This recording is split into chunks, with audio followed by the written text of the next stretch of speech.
Vous êtes collégien ou lycéen, ou ça fait des années que vous avez quitté le collège ou le lycée et qu'il y a toujours un professeur ou une professeure qui vous manque et vous rêvez de lui dire que vous l'aimez, et bienvenue sur cette vidéo.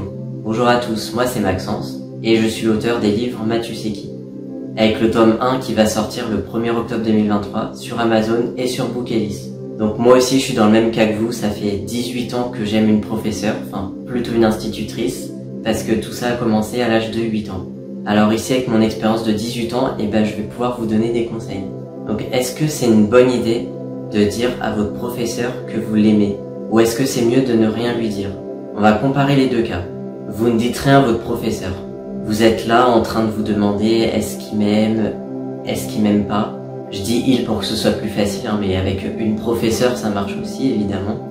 Vous êtes comme ça en permanence dans le doute, vous avez peut-être créé un début de relation avec cette personne. Enfin quand je dis un début de relation, il y a peut-être un petit début de sourire ou des petits regards qui s'échangent comme ça, mais sans plus quoi.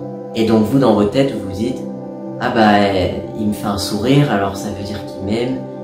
Quand on est dans cet état comme ça d'amour, on aime énormément la personne, que ce soit de façon amoureuse ou que vous l'aimez comme une mère, comme un père. Il peut être facile d'interpréter chaque petit geste pour de l'amour, alors qu'en fait pour le professeur c'est juste vous lui avez fait un sourire alors il vous répond, vous fait un sourire, c'est un humain, voilà quoi. Donc, alors qu'en fait c'est peut-être juste insignifiant. Vous êtes comme ça en permanence en train de vous demander est-ce que il m'aime, est-ce qu'elle m'aime, est-ce que je dois lui dire ou non.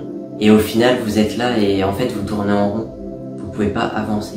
Vous êtes là, vous faites du surplace. Vous savez pas si vous devez passer à autre chose ou pas, ou y croire encore. Donc moi, avec mon expérience, je peux fortement vous conseiller de lui dire.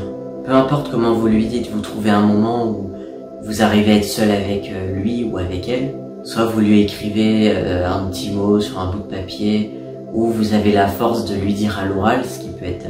je peux concevoir que c'est très dur de dire quelque chose comme ça en face, mais je vous recommande fortement de lui dire. Comme ça, au moins, vous serez fixé. Après, bon, ça reste des professeurs, donc ils doivent garder une relation professionnelle avec vous. Donc même s'il y avait un début de bonne relation, il se peut que dans la plupart des cas, le professeur vous rappelle la place qu'il a et la place que vous devez avoir. Donc vous risquez fortement d'être déçu. Ça, c'est sûr, c'est le risque de lui dire. Mais après, est-ce qu'il vaut mieux souffrir un petit peu tous les jours, être dans le doute tous les jours comme ça, de faire du surplace, ou est-ce que c'est mieux de souffrir un bon coup et après d'avancer, être fixé? Quand on est fixé, quand on sait, c'est beaucoup plus facile d'avancer. Après voilà, donc ce qui est quasiment sûr, c'est que vous allez souffrir, mais après il y a un moment où vous allez aussi quitter votre établissement. Malheureusement, vous verrez plus votre professeur. Enfin malheureusement et heureusement. Au moins le voyant plus, je dis pas que ça va partir tout de suite, parce que moi personnellement, ça fait quand même 18 ans que l'histoire est dure. Je vis une vie totalement normale, mais elle est toujours là quelque part dans ma tête et dans mon cœur. Mais après il y a toujours la vie qui reprend son cours.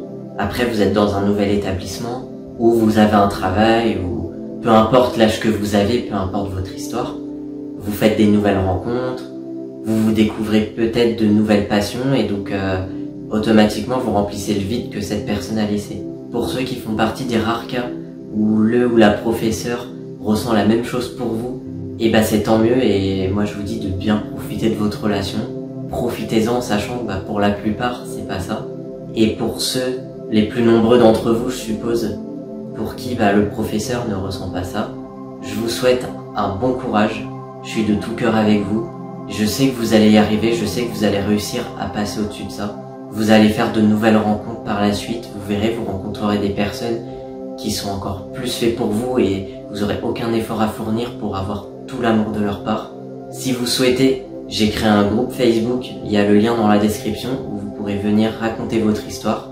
Je serai ravi de vous aider et d'échanger avec vous. D'ici là, n'oubliez pas de vous abonner à la chaîne pour ne pas manquer les prochaines vidéos. Et puis je vous dis, force à vous.